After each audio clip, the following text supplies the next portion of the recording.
wabarakatuh. Halo Bapak Ibu guru hebat, calon guru penggerak di seluruh Indonesia. Perkenalkan, saya Vidya Junisa, saya CGP Angkatan 8 dari SD Negeri 223 Palembang. Dengan fasilitator Bapak Bare Alba dan pengajar praktik Ibu Nurul Sania. Pada kesempatan kali ini, saya akan membahas tentang aksi nyata saya pada SD Negeri 223 Palembang mengenai budaya positif. Berikut rancangan tindakan untuk aksi nyata saya. Yang pertama, latar belakang. Budaya positif merupakan keyakinan yang disepakati bersama, berangkat dari kesadaran masing-masing mengenai nilai-nilai kebajikan yang diyakini untuk mewujudkan pembentukan karakter positif. Penerapan budaya positif di sekolah merupakan tanggung jawab seluruh warga sesuai dengan perannya masing-masing. Guru maupun kepala sekolah memiliki inisiatif dan strategi dalam upaya penanaman budaya positif di sekolah. Namun, upaya penanaman budaya positif di sekolah ini tidak dapat dilakukan sendiri-sendiri. Perlu adanya kolaborasi atau kerjasama seluruh warga sekolah yang saling mendukung untuk mewujudkannya. Oleh karena itu, perlu adanya penyamaan persepsi mengenai konsep dan program pengembangan budaya positif di sekolah. Melalui refleksi penerapan budaya positif yang sudah diterapkan selama ini, dapat dievaluasi dan dirancang kembali dengan mengadopsi konsep budaya positif yang benar sesuai dengan pemikiran Ki Hajar Dewantara. Kegiatan refleksi penerapan budaya positif yang akan dilakukan merupakan bentuk penyamaan persepsi dan kegiatan pengimbasan pemahaman budaya positif kepada rekan guru dan tenaga kependidikan yang ada di SD Negeri 223 Palembang. Tujuan yang ingin dicapai pada kegiatan aksi nyata ini adalah yang pertama, guru SD Negeri 223 Palembang dapat memahami konsep budaya positif sesuai dengan filosofi pemikiran KHD. Yang kedua, dapat memberikan pemahaman mengenai keyakinan sekolah atau keyakinan kelas. Yang ketiga, dapat memberikan pemahaman teori kebutuhan dasar manusia dan dunia yang berkualitas. Yang keempat, dapat memberikan pemahaman mengenai 5 posisi kontrol guru.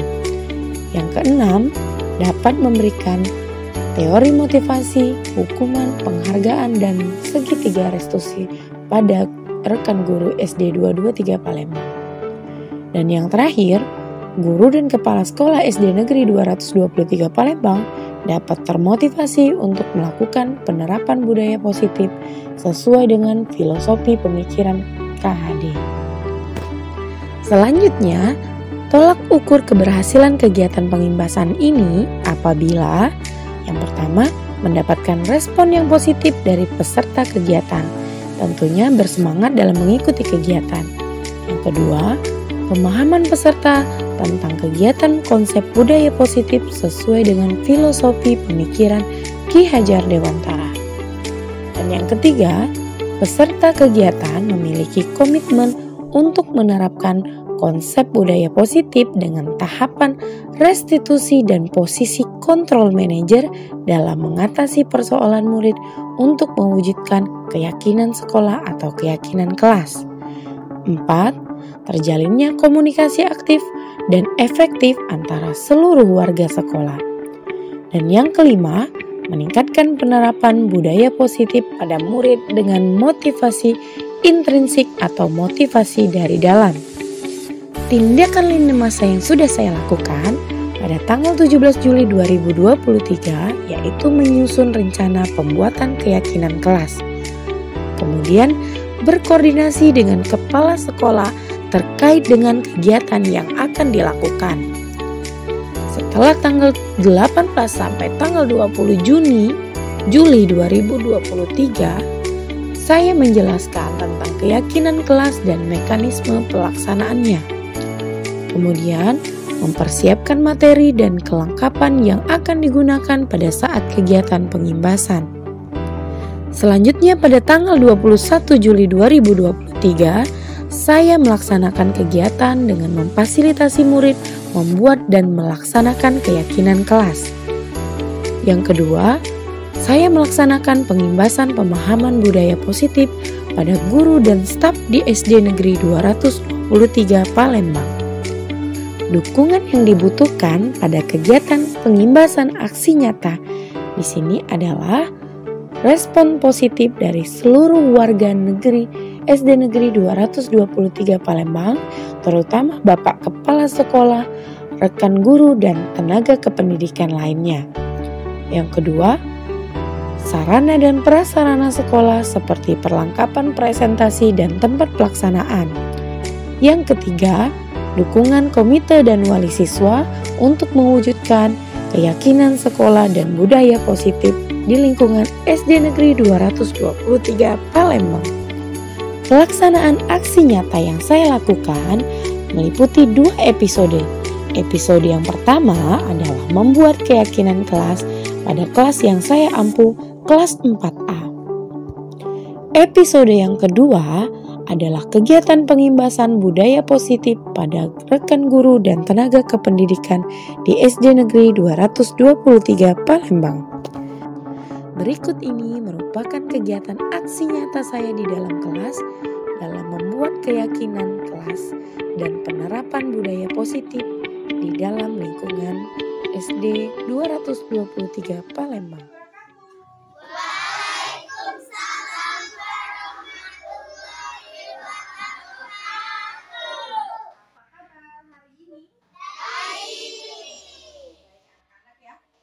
Kita memulai pelajaran hari ini, kita mau bikin yel-yel dulu, oke? Nah, sebelum memulai pelajaran, kamu biasakan kita akan memulainya dengan hal-hal yang semangat. Bikin yel-yel atau kita bermain dengan permainan ice breaking ya. Untuk yel-yel yang pertama, kalau misalnya Bu Vidya mengatakan SD 223 Palembang, kamu jawabnya luar biasa, oke? Oke. Terus kalau misalnya Bu Vidya kalau Bu Vidya mengatakan budaya positif, saya bisa, oke? Oke. Mulai ya. Anak-anak SD 223 Palembang. Luar biasa. SD 223 Palembang. Luar biasa. Budaya positif. Saya bisa. Semangat ya. Hari ini agendanya kita mau bikin keyakinan kelas. Waktu kamu masuk ke kelas 4A, apa sih yang kalian harapkan untuk kelas kalian ini? Kelas kalian ini mau jadi seperti apa? Nah, di sana Bu Vidya sudah menuliskan kelas impian. Kelas impian kalian mau seperti apa? Ya, coba ya. Ada yang mau berpendapat? Siapa yang mau berpendapat? Boleh. Semuanya boleh berpendapat. Kelas impian seperti apa sih yang kamu ingin? Coba. Oh, bersih dan rapi. Kelasnya mau bersih dan rapi. Oke, ada lagi yang lain? Tertib. Sini ya, ini poinnya. Bersih, kelasnya pengen yang bersih. Terus tertib. Ada lagi? Kelas yang rapi. Kalau kelas yang rapi masuk bersih dan tertib tidak? Tidak. Kalau tidak kita bikin poin baru di sini. Oke, rapi ya. Apa lagi? Kamu pengennya kelasnya seperti apa sih? Nyaman. Nyaman. Apa lagi? Apa? Berprestasi. Oke. Kalau nyaman itu sudah termasuk di bersih dan tertib, rapi ya. Kalau kelas kita nyaman, pasti kelasnya kelas yang bersih, kelas yang tertib, kelas yang rapi. Kalau tiga-tiganya sudah tercapai, pasti kelas kita nyaman. Oke, tadi temannya mengatakan satu lagi poin, berprestasi. Masih ada lagi nggak yang lain?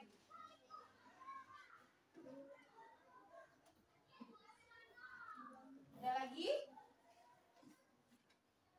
Oke, jadi cukup ya 4 poin ini saja. Kamu pengen kelas kamu bersih, pengen tertib, pengen rapi dan berprestasi. Nah, di sini Bu Vidya akan membantu kalian mewujudkan kelas impian. Bagaimana caranya? Kalian sendiri yang mengeluarkan ide bagaimana sih kelas kita yang kita yakini akan tertib, bersih, rapi, dan berprestasi. Di sini ada sticky note. Kita akan membuat keyakinan kelas yang kamu berikan idenya. Tuliskan di sini masing-masing satu orang, ya. Tuliskan masing-masing. Kelas kamu bersih itu kamu harus ngapain? Ya, paham nggak? Jadi kalau kelas kita bersih kita harus apa? Nah, silakan tulis di sini. Ya, masing-masing satu orang. Satu kalimat saja yang menyatakan tentang kelas impian, oke? Ya, semuanya tulis.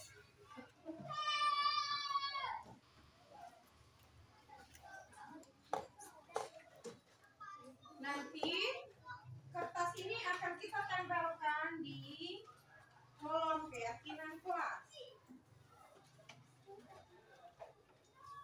Ya.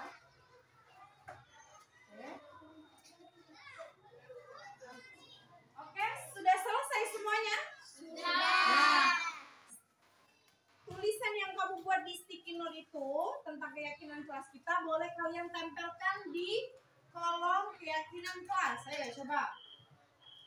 Ayo silakan tempelkan. Nih, yuk tempelkan. Tempelkan sini.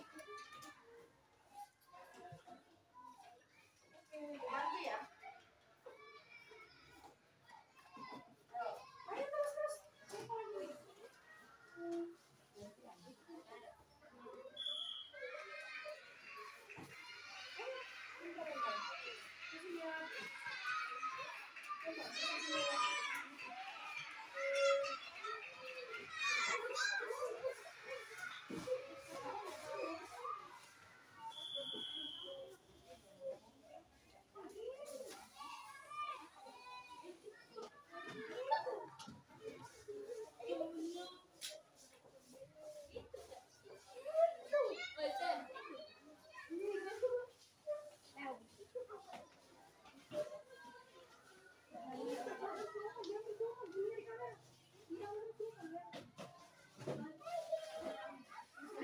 Yang sudah boleh duduk. Ayo.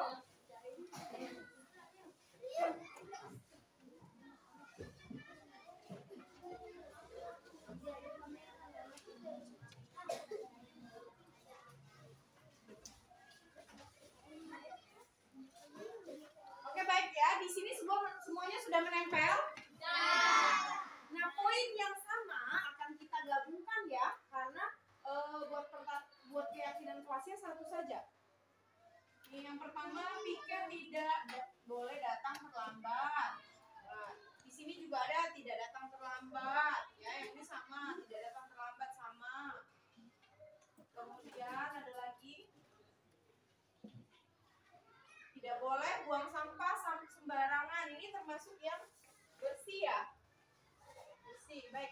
Di sini aja Bu Bida tempelkan di sini dulu ya. Yang ini tidak boleh buang sampah sembarangan, berarti dibersih. Pikir tidak boleh datang terlambat, berarti tertib. Oke. Tidak boleh buang sampah di kelas, bersih. Tidak datang terlambat, tertib. Jika kelas kita ini bersih harus pikir sesuai jadwal. Oke, di sini ya. Tidak membuang sampah sembarangan. Oh, semuanya tidak boleh membuang sampah. Nih, belajar, berprestasi. Tidak boleh membuang sampah. Ya, tertib. Rapi, mana tiket, membuang sampah, tidak. Menjaga kelas dengan baik. Tidak boleh membuang sampah. Banyak banget, tidak boleh membuang sampah. Tiket. Bersih dan rapi. Menjaga kelasnya ini rapi.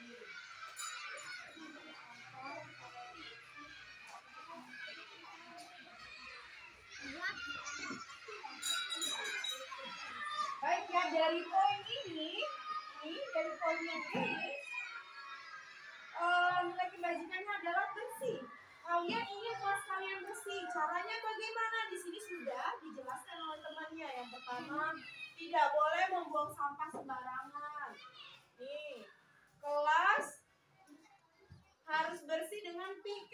berarti yang harus kita sepakati bersama bahwa jika kelas kita ingin bersih, kita harus tiket. Tiketnya sesuai apa?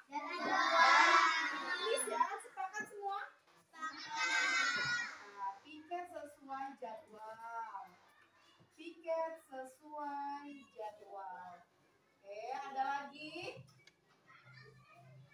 Kita lihat di sini. Tidak membuang sampah di kelas. Tidak membuang sampah sembarangan. Membuang sampah di tempat sampah berarti poinnya adalah menjaga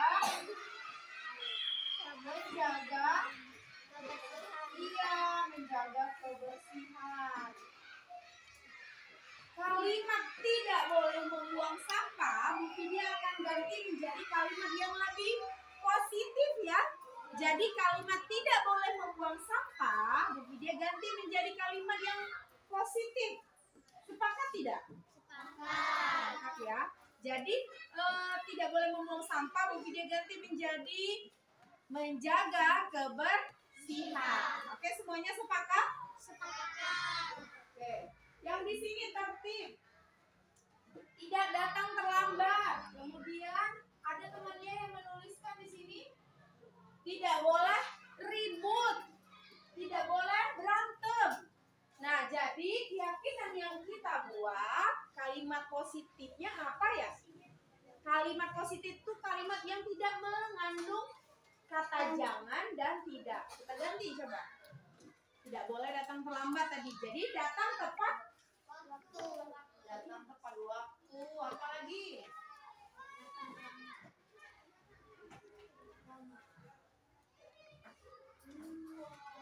Terus tidak boleh berantem kata temennya tadi.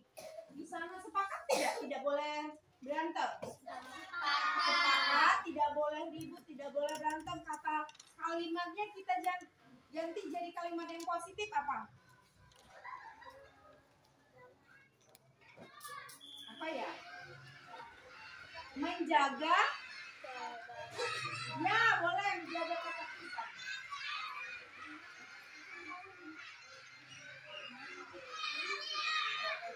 Apa lagi ya? Yang kelima, kalau tidak boleh berantem, tidak boleh gaduh, itu berarti tidak boleh berantem, berarti kita harus apa? Harus apa? Kalau tidak berantem itu, kalau sama teman nggak boleh berantem, berarti kita harus saling apa? Saling menghormati, saling menyayangi.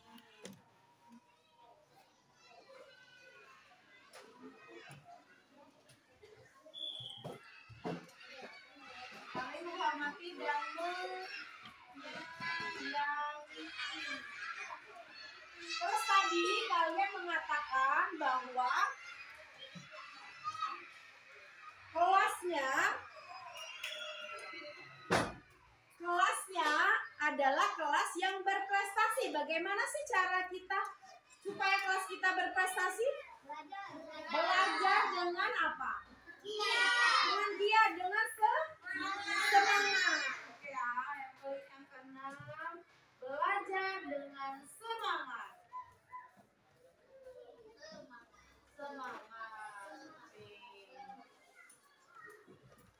Semangat dan sungguh-sungguh.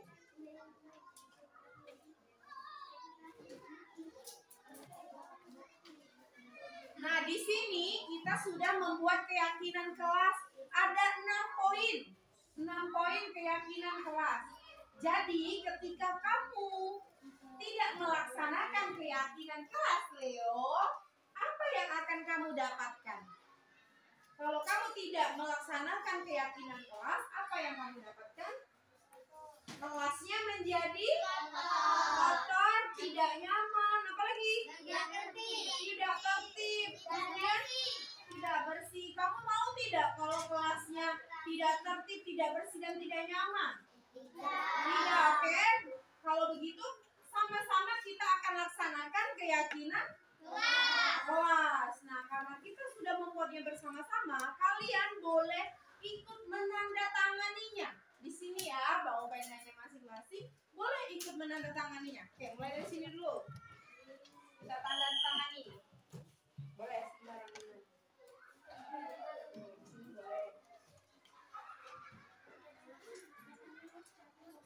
Oke, lanjut yuk. Ya. Ayo, bertiga. Cepat. Yuk, ke depan yuk. Silahkan tanda tangani. Karena kita sudah membuat keyakinannya kan bersama-sama. Oke, yang sudah boleh duduk.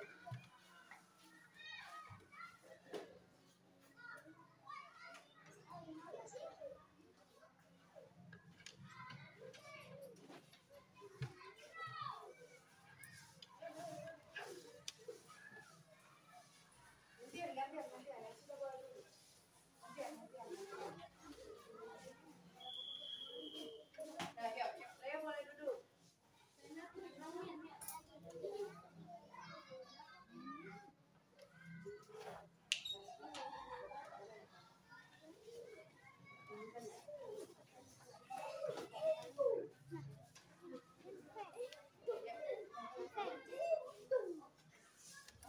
Terima kasih. Dah.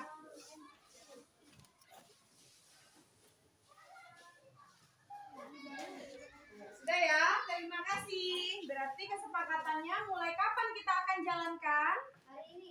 Mulai hari ini, mulai dari diri kita sendiri. Oke, sit kelasnya. Hasil kegiatan pembuatan keyakinan kelas, siswa saya memimpikan kelas yang tertib, bersih, sopan, dan berprestasi. Kemudian keyakinan kelas yang ingin dicapai adalah 1. Disiplin waktu, 2. Menjaga kebersihan, 3. Menjaga kenyamanan, 4. Saling menghormati dan menyayangi, 5. Bersemangat dan senang belajar.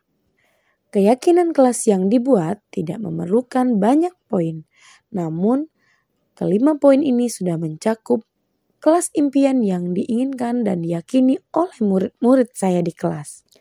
Keyakinan kelas merupakan metode yang menimbulkan kembali disiplin positif yang didasari oleh motivasi dari dalam diri. Implementasi keyakinan kelas dilatar belakangi ditemukannya beberapa murid yang masih diingatkan untuk melakukan tindakan kebaikan atau kedisiplinan. Selanjutnya, pada episode kedua, kegiatan aksi nyata yang saya lakukan adalah pengimbasan budaya positif terhadap rekan guru dan tenaga kependidikan SD Negeri 223 Palembang. Berikut kegiatan saya dalam pengimbasan budaya positif. Susunan acara kita pada pagi hari ini, yang pertama adalah pembukaan, yang kedua kata sambutan dari Kepala Suwarno SPD MSI, kami persilakan.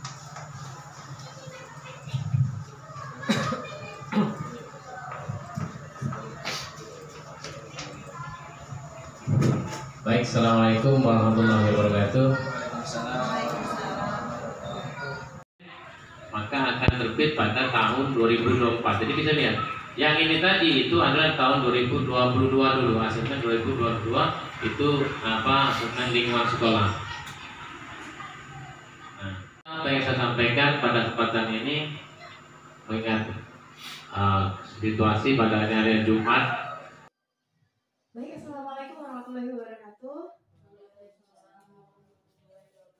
Yang terhormat Bapak Kepala Sekolah, Ibu Wakil Kepala Sekolah, yang sudah memberikan saya kesempatan untuk menyampaikan beberapa hal mengenai budaya positif hari ini. Terima kasih juga kepada teman-teman sekalian, Dewan Guru, rekan sejawat yang sudah meluangkan waktu untuk mengikuti kegiatan hari ini. Baik, kegiatan hari ini sebenarnya merupakan aksi nyata saya tentang berbagi praktik baik sebagai bentuk pengimbasan budaya positif ini di lingkungan SD Negeri 223 Palembang. Nah, sebenarnya pendidikan guru penggerak ini memberikan saya beberapa pembelajaran terkait dengan budaya positif yang hari ini ingin saya bagikan kepada teman-teman untuk kita terapkan sama-sama di lingkungan SD Negeri 223 Palembang ini. Baik, untuk menambah semangat hari ini sebelum mulai kegiatan, kita akan mulai dengan yel-yel ya. Jadi teman-teman tolong bantu saya untuk memperagakan, untuk menyuarakan yel-yelnya. Jadi kalau saya sebut SD 223 Palembang, jawabannya luar biasa. Kalau saya sebut budaya positif, kita bisa. Oke ya, teman-teman ya. Baik. Oke, kita mulai yel-yelnya. SD 223 Palembang. Luar biasa. SD 223 Palembang. Luar biasa. Budaya positif, kita bisa. Oke, baik ya. Terima kasih Bapak Ibu, hebat, luar biasa. Semangat hari ini, sudah semangat ya. Oke, baik. Untuk memulai materi hari ini, saya sebenarnya ingin memulainya dengan beberapa simulasi. Nah, salah satunya simulasinya ini tentang penanaman budaya positif yang dimulai dari keyakinan diri sendiri. Nah, untuk memperagakan simulasi ini, nanti saya minta teman-teman untuk membantu saya memperagakannya. Baik, mungkin Ibu Dewi saya minta untuk ke depan memperagakan simulasinya.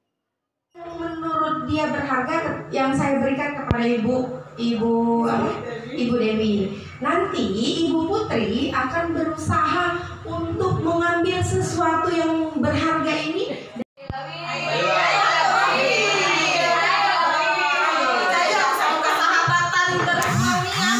Ya cepet ayo.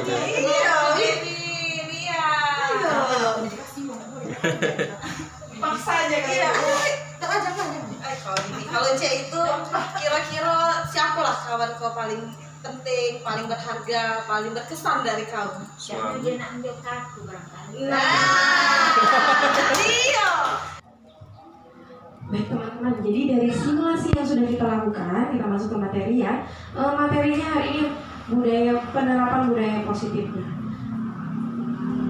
Penerapan budaya positif ini harus kita mulai dengan merubah paradigma. Nah, di sini perubahan paradigma dikemukakan oleh Dr. Stephen R. Covey, yaitu bila kita ingin mengubah atau membuat kemajuan secara perlahan, sedikit-sedikit ubahlah sikap dan perilaku saja. Nah, namun jika kita ingin mengubahnya secara luas, secara mendalam dan secara mendasar, yang harus kita ubah adalah cara pandang kita, bagaimana kita melihat dunia. Jadi yang kita harus ubah adalah mindset, pemikiran kita. Kemudian yang kedua itu ada miskonsepsi tentang teori kontrol, di mana Dr. William Gesser kepada teori kontrol menyatakan bahwa setiap perubahan memiliki sebuah tujuan atau upaya kontrol yang dilakukan merupakan sebuah ilusi. Jadi di sini miskonsepsi tentang teori kontrol yang pertama, guru dapat mengontrol murid, itu adalah sebuah ilusi. Jadi selama ini yang kita lakukan bahwa guru itu bisa mengubah murid dengan cara yang memaksa, seperti itu. Mungkin yang kedua, ilusi bahwa setiap penguatan positif efektif dan bermanfaat, walaupun dengan cara memaksa, walaupun dengan cara memaksa penguatan positif itu akan bermanfaat, padahal itu hanya sebuah ilusi. Kemudian yang ketiga, bahwa ilusi bahwa kritik dan membuat orang merasa bersalah dapat mengontrol tindakan murid. Ternyata membuat orang merasa bersalah itu tidak hanya bisa mengontrol tindakan murid di luarnya saja, hanya bisa mengontrol tindakan murid di luarnya saja. Mungkin setelah itu murid akan melakukannya kembali, mengulangi kembali. Nah, itu adalah sebuah ilusi. Kemudian yang terakhir, ilusi bahwa orang dewasa itu memiliki hak untuk memaksa, karena mungkin pandangannya bahwa orang dewasa itu selalu benar, ya. Jadi sangat berkaitan. Jadi di mana penerapan budaya positif ini harus dimulai dari diri sendiri, seperti yang kita lihat tadi, permainan yang dilakukan atau simulasi yang dilakukan oleh Ibu Dewi ketika dia memegang sesuatu yang menurut dia sangat berharga, itu merupakan kontrol yang harus dilakukan oleh dirinya sendiri. Jadi tidak ada orang yang bisa mengontrol kita. Jadi pada saat kita lahir, kita itu memiliki hak untuk mengontrol diri kita sendiri, bukan dari kehendak orang lain, dari peraturan orang lain. Jadi kita itu berangkat dari kemauan kita sendiri. Nah, yang akan kita bahas di sini terkait dengan budaya positif ini juga ada faktor eksternal dan internal. eksternal. Nah, seperti simulasi tadi yang sudah dilakukan, ada faktor eksternal yang menginginkan Ibu Dewi untuk melepaskan keyakinannya. Namun Ibu Dewi tetap tidak mau, walaupun dipaksa, walaupun dengan rayuan, bujuk. Nah, mungkin bujuk rayuan seperti itu ya. Jadi dia bisa mau melepaskan sesuatu yang menurut dia berharga atau keyakinan dia, itu dimulai dari dirinya sendiri, atas kehendak dan kemauannya sendiri. Itu adalah unsur intrinsiknya. Jadi ketika kita meyakini apa yang akan kita lakukan, kita tidak ada beban, tidak ada merasa tekanan atau seperti itu dari orang lain. Jadi memang akan kita yakini dan kita laksanakan dengan penuh tanggung jawab.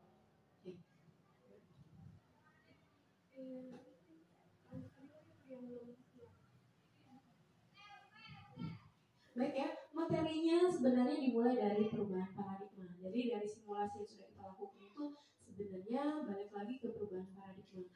Menurut Stephen R. Covey itu, bila kita ingin membuat suatu kemajuan yang perlahan, sedikit demi sedikit, maka yang harus kita ubah itu sebenarnya hanya sikap dan perilaku kita.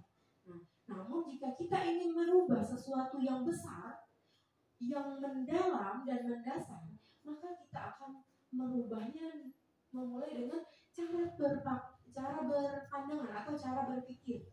Jadi cara bagaimana kita melihat dunia.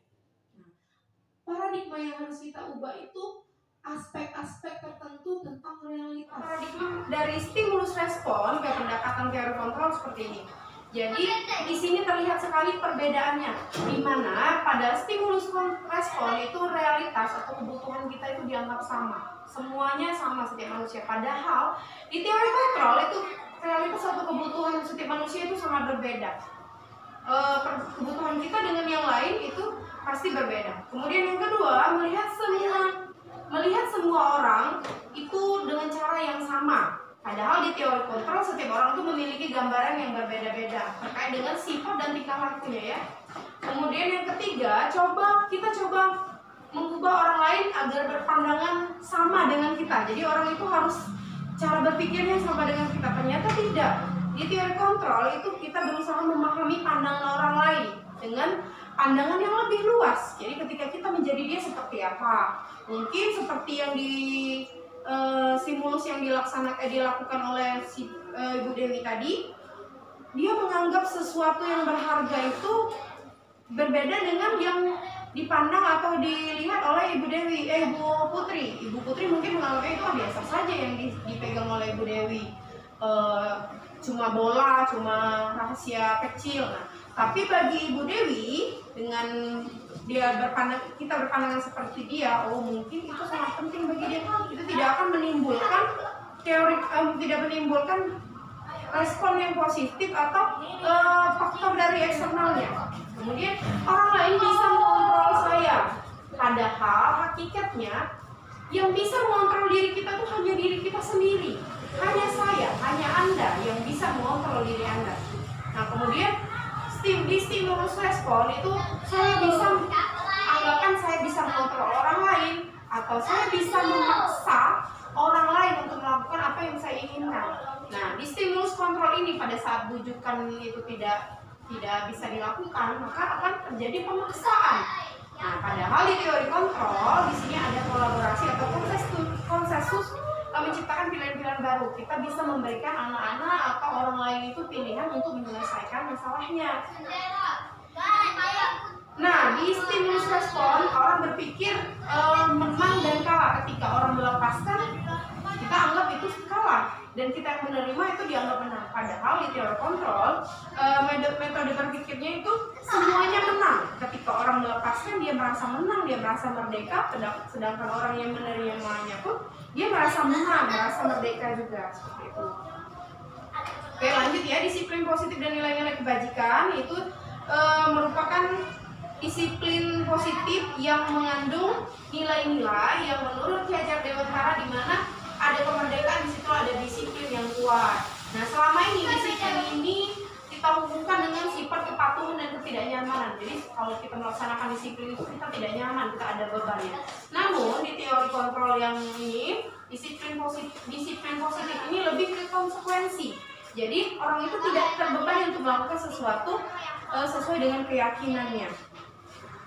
Nah, sebagai pendidik, tujuan kita itu menciptakan anak-anak kita memiliki disiplin diri dari dirinya sendiri. Jadi faktor internal atau faktor intrinsik, jadi tidak dipengaruhi oleh orang lain tanpa paksaan dan tanpa perintah.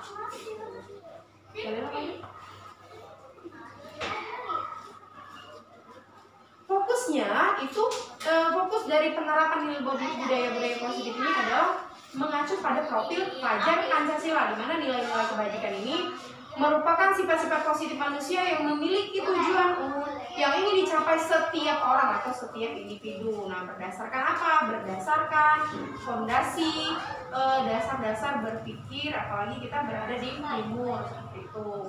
Nah, di sini dia Dr. William Glasser dengan Diana Gosen itu mengungkapkan bahwa nilai-nilai kebajikan yang diyakini oleh seseorang itu adalah motivasi intrinsiknya yang akan terbangun, sehingga dari motivasi intrinsik ini bisa memotivasi dari dalam sehingga mengimbaskan ke orang lain dan sekitarnya. Teori motivasi hubungan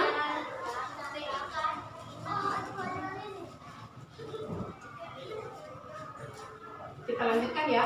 Di sini ada hukuman dan konsekuensi, ini sangat berbeda. Nah, ketika kita disiplin positif itu dianggap sebagai sesuatu faktor yang tidak nyaman, menimbulkan sesuatu ketidaknyamanan, berarti yang didapatkan adalah hukuman. Nah, hukuman ini bersifat tidak terencana atau tiba-tiba. Nah, ketika Anda melakukan kesalahan, kita langsung menghukum, seperti itu bentuk dari akibat yang sudah dia lakukan. Nah, biasanya anak murid itu tidak tahu apa yang terjadi karena tidak dilibatkan dengan membuat peraturan itu. Nah, peraturan atau hukuman ini bersifatnya satu arah, guru yang memberikan, siswa yang menerima. Sedangkan konsekuensi itu tidak, dia sudah terencana, sudah disepakati bersama, sudah diyakini, maka berangkat dari dirinya sendiri, dia sudah mengakui konsekuensi apa yang akan dia dapatkan ketika dia tidak melaksanakan keyakinannya, seperti itu. Nah, biasanya hukuman ini diberikan dalam bentuk fisik ataupun psikis. Anak-anak pun merasa disakiti.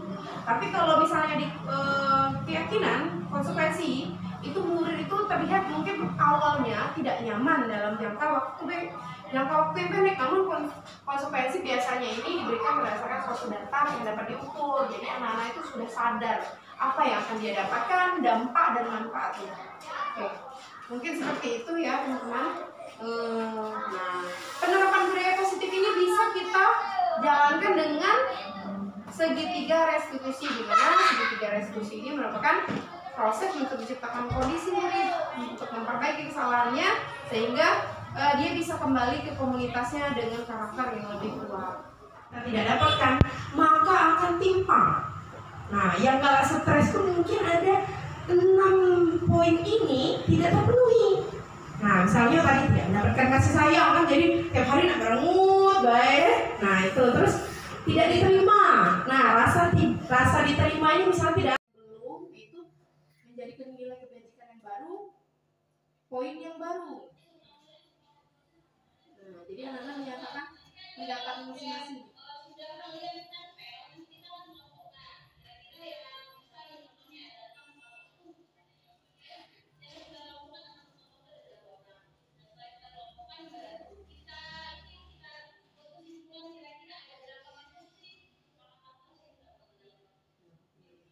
Jadi kesepakatan kelasnya itu tidak terlalu banyak.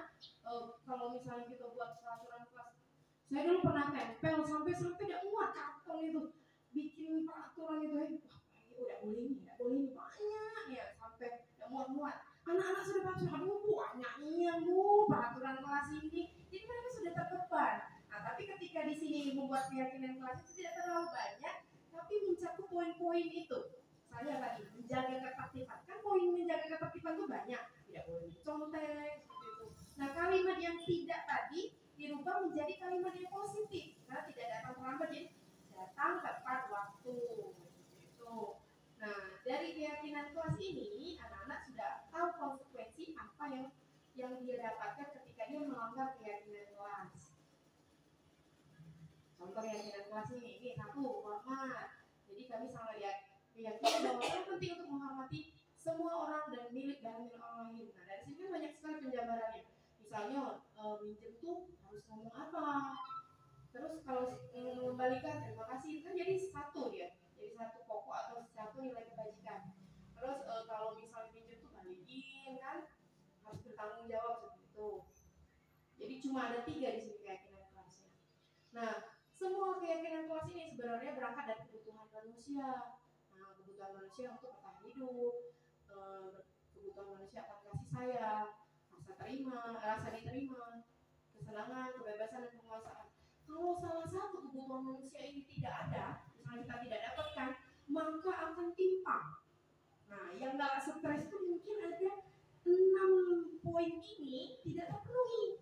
Nah, misalnya tadi mendapatkan kasih sayang kan, jadi tiap hari nak rangut, baik. Nah, itu terus tidak diterima. Nah, rasa diterima ini misalnya tidak ada. Jadi dia merasa insecure, dewean, terus nggak mau berbaur, itu kan? Ada itu salah satunya. Kemudian tidak menguasai, penguasaan. Jadi kebutuhan manusia itu salah satunya penguasaan terhadap apa? Diri kita sendiri. Kita tidak mau dikontrol oleh orang lain. Nah itu. Jadi ada 6 poin ini. Kalau salah satunya tidak ada, maka akan timpang gitu. Jadi kemungkinan besar orang yang punya penyimpangan itu tidak mendapatkan salah satu dari 6 kebutuhan manusia ini. Nah, ini ya penjabarannya: bertahan hidup, kebutuhan kasih sayang, rasa diterima, penguasaan, kebebasan, kesenangan. Nanti saya bagikan ini. Nah, di sini ada 5 posisi kontrol. Lagi ya, Ibu ya. Posisi kontrol 5. Yang pertama penghukum, yang kedua pembuat merasa bersalah, pemantau, manajer, dan teman. Nah, dari 5 posisi kontrol ini sebenarnya kita guru ini secara tidak langsung sudah pernah melaksanakannya semua. Ya, seperti ini. Ini ada videonya, teman-teman ya.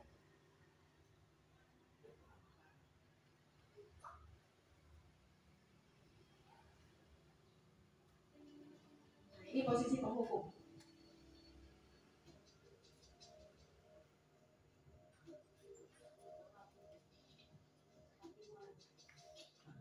Nah, ibu siapa ini? Di sini kamu.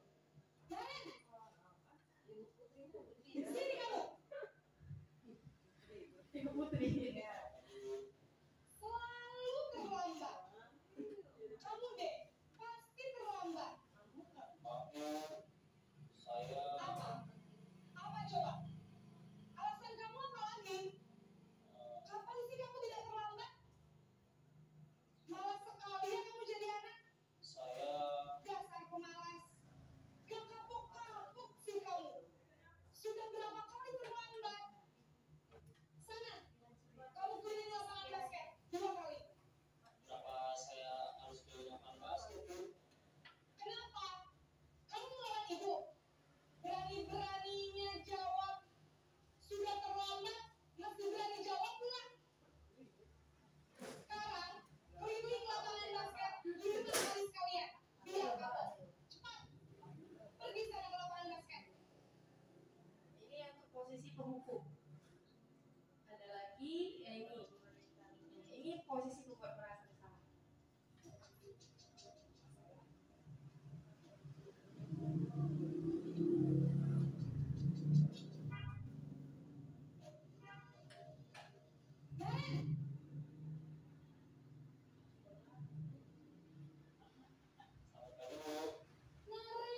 Naren, kamu kenapa terlambat lagi, nak? Ya Tuhan, Naren, kamu senang ya bikin ibu susah ya?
sana. Nanti lain kali larinya lebih kenceng lagi ya. Bahaya demi ibu. Ya sudah sana masuk kelas. Ibu beresin urusan absen kamu. Kamu ini ada-ada saja. Ini yang biasa disenangi anak-anak ya. Iya, nah yang ini sebagai pemantau, jadi dia hanya datar saja.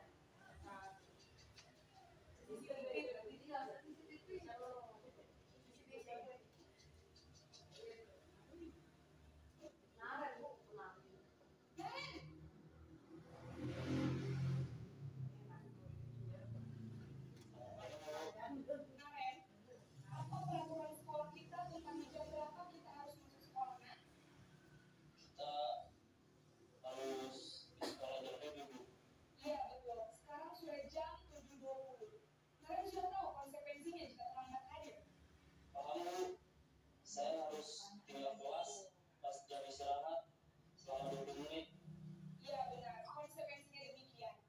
Jadi nanti jam 9.30 pas istirahat, kamu harus tinggal di kelas, kerjakan tugas tambahan untuk ketertinggalan kamu, ya? Baik Bu. Apa? Jadi dia tidak marah, dia juga tidak friendly. Nah, sebenarnya kita diajak untuk berpikir di posisi manajer ini. Ini yang terakhir.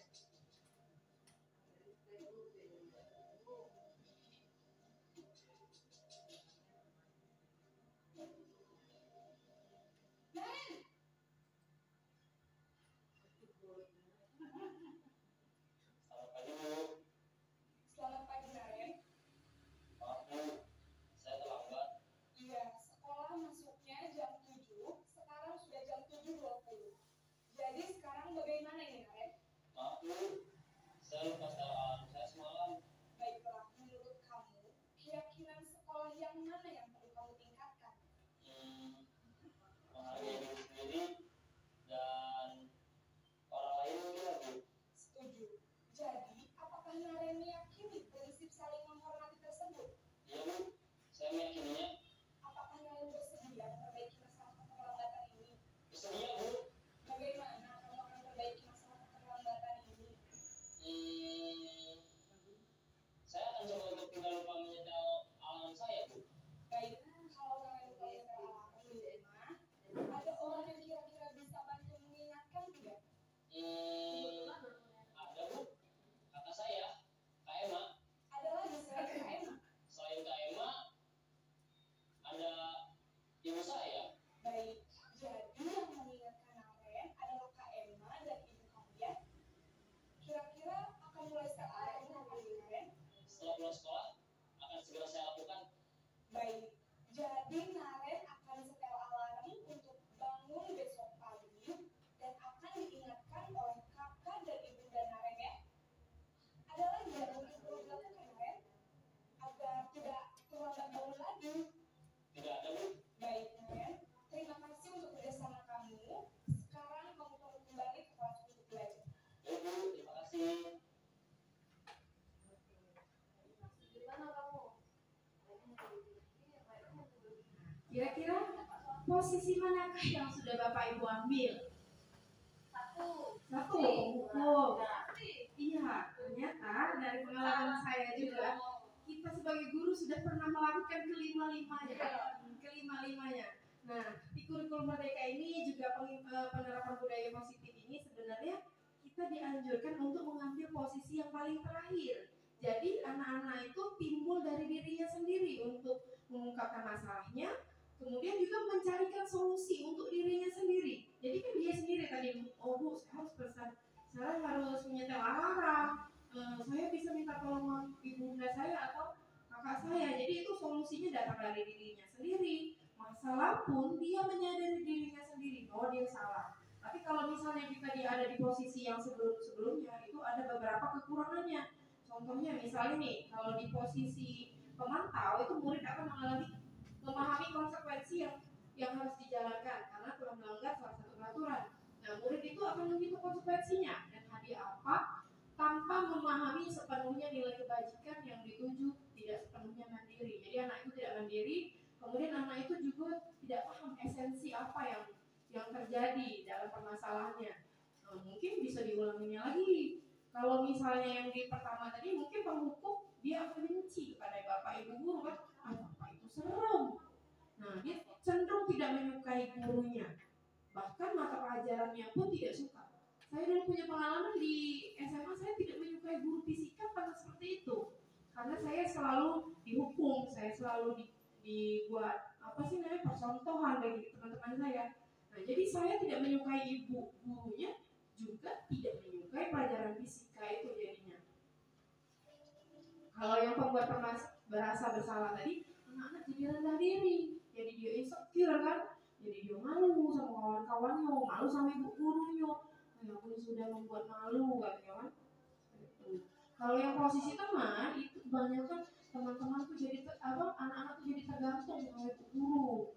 Nah, dia tidak mandiri, itu sisi negatifnya. Kalau sisi positifnya, anak merasa senang, kita jadi akrab sama anak-anak.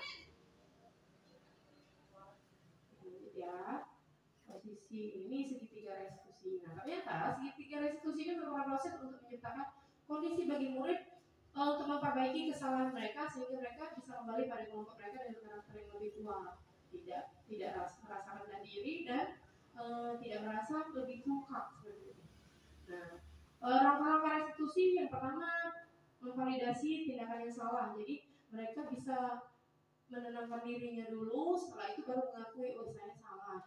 Kemudian menanyakan keyakinan, apakah kamu yakin bahwa kamu itu salah? Kemudian apa sih yang kira-kira yang bisa kamu lakukan itu. Nah, menstabilkan identitas. Oh ya, sebelum menanyakan keyakinan tadi, kita menstabilkan identitas dulu. Jadi supaya anak tidak merasa rendah diri, kita memberikan kesempatan kepada anak untuk berpikir bahwa kita juga pernah melakukan itu. Nah, jadi misalnya benar kesalahan itu sebenarnya wajar karena semua orang itu pernah melakukan kesalahan. Nah, di situ tahap menstabilkan identitas. Jadi anak-anak itu tidak merasa rendah diri setelah dia mengakui salah. Baru kita menanyakan keyakinannya apa yang bisa dilakukan setelah itu.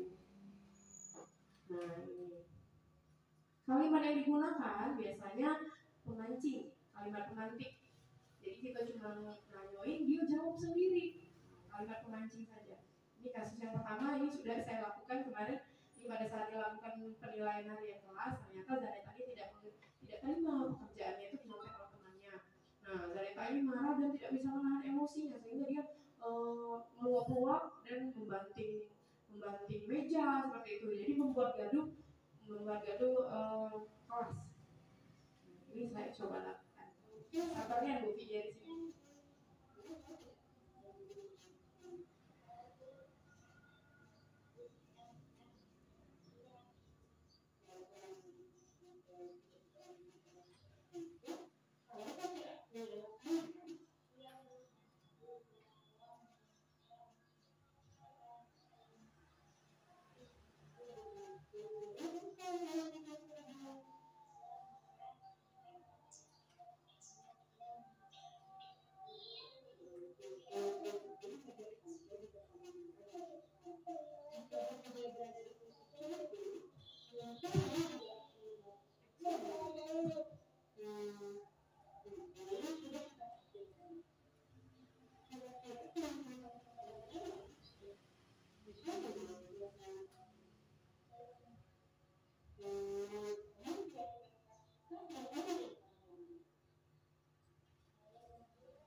saya ini mengatasi persoalan Janeta ini, gak sabar nih Ibu Vidya nih. Nah ternyata budaya positif itu harus kita mulai dari ibu gurunya dulu sebelum ke anak. Jadi kita harus mengontrol diri. Rasanya nak marah ya, apalah anak-anak ini seperti ini.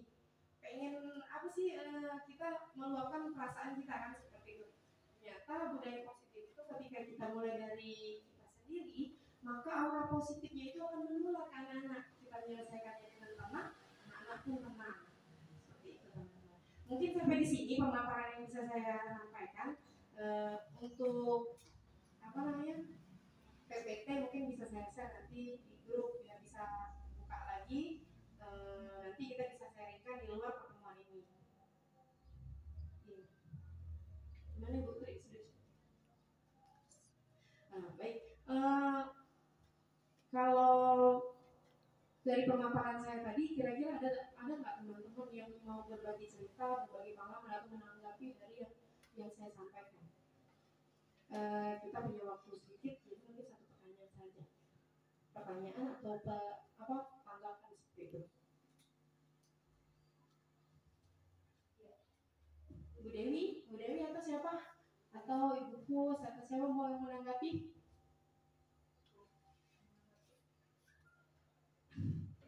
Ayo, siapa yang mau sharing? Mungkin ibu-ibu nih yang banyak sekali pengalamannya. Bu Janaba, nah ini yang pengalamannya banyak sekali di lapangan ya. Yang menghadapi murid-murid seperti Bu, nggak mungkin Bu, murid SD ini bisa sesabar itu kita. Nah tadi menurut pengalaman saya tadi coba kita mengontrol diri kita dulu baru bisa. Ya bisa sama kayak itu Bu ya. Iya, ternyata memang aura positif itu bisa kita sampaikan kalau kita bisa mengontrol diri kita dulu. Ternyata seperti itu. Oke, ada yang mau menanggapi Ibu Putri? Iya, ngajar kelas 1 nih, berbagi pengalaman sedikit saja. Bu, boleh nggak Bu? Ibu Bos, Bu. Ada kali saja.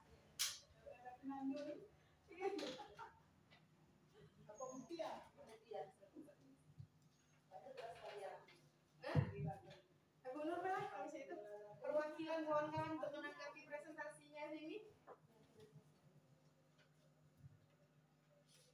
Assalamualaikum warahmatullahi wabarakatuh. Apa yang dipaparkan oleh Bu Vidya ini sangat-sangat berarti, terkhusus buat diri saya, karena kita dalam pengaplikasian dalam kehidupan sehari-hari yang namanya diseminasi budaya positif ini sangat-sangat sukar. Kenapa? Itu tadi benar kata Bu Vidya, memang harus dari dalam diri gurunya sendiri. Tetapi kadang kita memang tergantung tadi ya Bu ya, karena kita sudah lihat anaknya tadi, itu seharusnya kita sudah harus mengontrol diri kita sendiri. Tetapi karena kelakuan anak itu emosi, marah-marah, tetapi ternyata itu salah yang kita lakukan selama ini. Kita memberikan reward juga ternyata itu menjadikan beban terhadap diri anak. Jadi untuk aksi nyata yang dilakukan Bu Vidya hari ini sangat-sangat bermanfaat bagi kami guru di SD Negeri 223, terkhusus diri saya sendiri. Sekian, Assalamualaikum warahmatullahi wabarakatuh. Baik, terima kasih Bu Nur. Mungkin teman-teman yang lain ada yang mau menanggapi, berbagi pengalaman? Kalau tidak ada, kita tutup dulu pertemuan kita hari ini. Nanti akan kita bincang-bincangkan di luar setelah pertemuan ini. Tidak harus pertemuan resmi kali ya. Baik, mungkin saya kembalikan kepada Ibu Dewi ya untuk menutup acara hari ini. Terima kasih. Wassalamualaikum warahmatullahi wabarakatuh.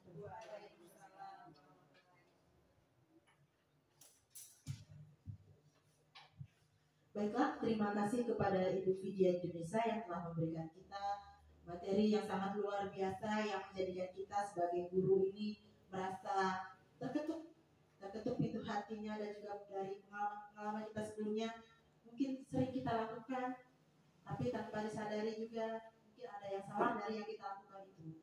Maka dari itu kita semua, marilah kita semua mengubah kebiasaan kita menjadi lebih positif, menjadi sesuatu yang bisa dijadikan juga oleh siswa itu sesuatu yang bermanfaat dan mengajari mereka juga. Baiklah, untuk hari ini kita cukupkan dulu. Marilah bersama-sama kita tutup acara kita hari ini dengan melafazkan lafaz hamdalah. Alhamdulillahirabbil alamin. Saya selaku pembawa acara memohon maaf yang sebesar-besarnya apabila ada kesalahan kata maupun ucapan. Kepada Allah saya mohon ampun. Saya akhiri billahi taufik wal hidayah. Wassalamualaikum warahmatullahi wabarakatuh.